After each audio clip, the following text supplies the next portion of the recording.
Today's watch has a weird name, but it's one of those brands that straddles the line between a micro brand and an independent brand. I call these brands micro independent brands because they are using a bass movement. It's a high-end bass movement, but their design is wild. This is Gaga Laboratorio. If you are not familiar with this brand, you are about to be blown away. There are so many details, not only on the front of the watch, but on the sides and even the back. There's just so many details. It looks like nothing currently being produced by any other brand. I have one hands-on, so let's flip the camera and take a look at the brand Gaga Laboratorio.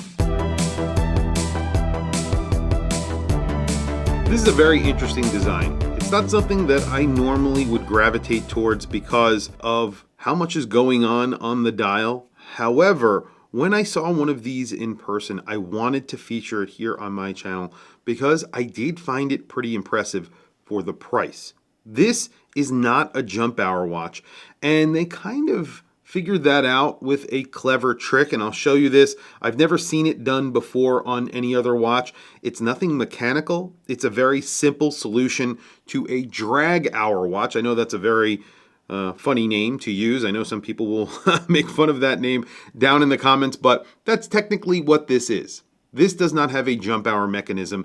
The hours drag, and so do the minutes, just like a normal watch. You have a minutes hand right here. So it's a traditional watch for the most part, except for the hours you have a disc, and for the seconds you also have a disc. So this is a layered dial. The top is of course a dome sapphire crystal. Below that, the highest point is that seconds hand, which is their logo, and it's a big disc that is spinning. Then below that you have somewhat of a domed minute track that has applied indices to it. There is no lume.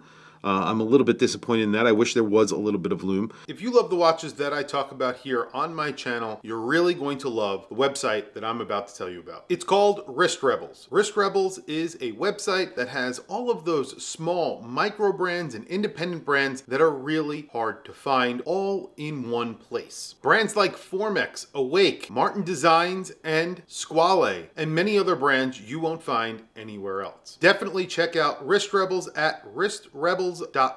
Also check out their Instagram at Wristrebels. And if you end up buying something, tell them that Watch Chris sent you. This has a very interesting minute track. So it is domed, you have those applied indices, and then you have a red seconds hand that is sort of tucked underneath that seconds disc.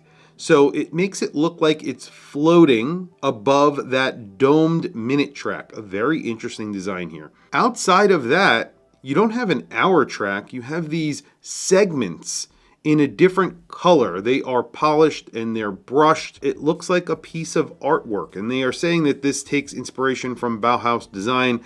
I honestly don't see that. It looks pretty, not Bauhaus in my opinion, a little bit more complicated than that, I think, in my opinion. But what you do get from that is a very large hour window. When you get a jump hour, usually those are less legible. And this is where that solution is that kind of makes up for the fact that it's not a jump hour. What they've done is taken that hour disc, and each one of the hours is split up into a different shade. It's two different shades, it's dark and light. And then as the hour moves, there is a tiny little, let's say it's 8 o'clock. In the center, there's a large 8.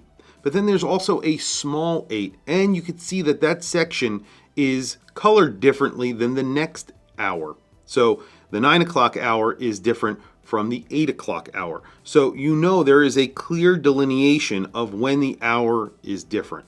And then of course you have the minutes, and then you have seconds. So yeah, you're not going to get a very fine adjustment of the seconds on here because you have a disc, although you can probably get a general idea of the seconds, or a pretty accurate reading of the seconds. And then you can get a very accurate reading of the minutes because you do have a hand. Pretty easy to read once you get used to it. And because you have that large hour window, it makes that hour window very easy to read compared to most other jump hours. So pretty cool how they do this. It's very similar to a few other watches that have been made out there that are a lot more expensive than this watch. You also have a very, very interesting case.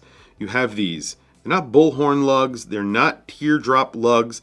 They are stepped, and they are two different colors. They are in stainless steel, but you have a center area that is DLC coated, and the case is screwed in. You also have a display case back. You have a very nice movement in here with a very custom rotor. I'll show you that in just a few seconds. But you can see this is all screwed together, and it's just really nicely made. Not a typical case, something very different you haven't seen from other brands, which of course I love. And you have this screwed in case back. It's not domed, but a slightly raised case back crystal. And you have a very custom rotor on here, which is again their logo, and that is a Legibility G100, 68 hours of power reserve, Swiss made, really great looking movement, and a really cool looking rotor, and they're keeping up with the theme here. Very special crown. You have a very weird crown on here as well. The crown has these little beads on it because it's very hard to grip otherwise, so they put these little beads on there. You could get your nail into there and pull it out. There's an enameled portion of it. Is it easy to use? It's not incredibly easy to use, but it's really not that bad, and it adds to the overall look of this watch, which is very, very unique. Overall, if you like flared lugs, you're probably going to like this watch. If you do not, you are not going to like the overall design here. Is pretty intense. It's not Bauhaus in my opinion, but maybe I am wrong. Maybe I don't understand Bauhaus, but this looks like a very intense design. Measurements on here, this is around a 42 millimeter watch. I measured 41.8 millimeters. You don't have a crown, so I would say it wears like a 42 millimeter watch, maybe a little bit smaller, but you do have a long lug to lug of around 50.8 millimeters. So that is long. There's really no getting around that. For some people, that might be an issue. And then you have a 13 millimeter thickness. That's including the very domed sapphire crystal and the case back that sort of sticks out a little bit, although that is actually a very clever way of making this wear thinner because that sits in your wrist really well and it does not wear thick at all. You have a very nice strap on here that is a calf leather strap. I believe this is calf leather, and it has like a linen design on it, and then a very bespoke and DLC coated that matches the center of the case, so the mid case on the watch. Buckle it again. This buckle has their logo on there, and it's pretty cool. It's again very designed. They put a lot of work even into the buckle on this watch, which is again very impressive.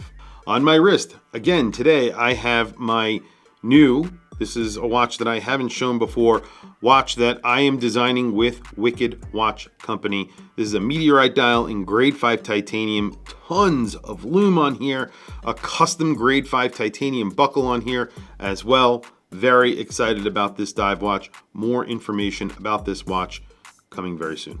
And there it is on my 7.5 inch wrist. Like I was saying, this is a 42 millimeter watch, just under 42 millimeters, but I think it wears really nice on my 7.5 inch wrist. The lug to lug doesn't bother my wrist. It doesn't really hang over the edges of my wrist. You have a long lug to lug of almost 51 millimeters. It's 50.8 millimeters and a thickness of 13 millimeters thick. Price on this is $4,700. This is a Swiss made, very complicated watch to make. Really like nothing else you've probably ever seen. Even the case is very complicated. They've put a lot of bespoke little details into it. I think that $4,700 is definitely worth it for something this cool. And I think this is very cool. Tell me what you think down in the comments below. You know, this kind of reminds me of mystery dials from the 1950s. I'm not sure if they took inspiration from that, but I get a little bit of that in this design. Tell me what you guys think down in the comments. Anyway, guys, thank you for logging on. Thank you for watching this video. Please don't forget to like, subscribe, hit that bell icon. It is super helpful for the channel, and I very much appreciate it. Anyway, guys, that's really it. Thank you for logging on. I will catch you guys in the next video.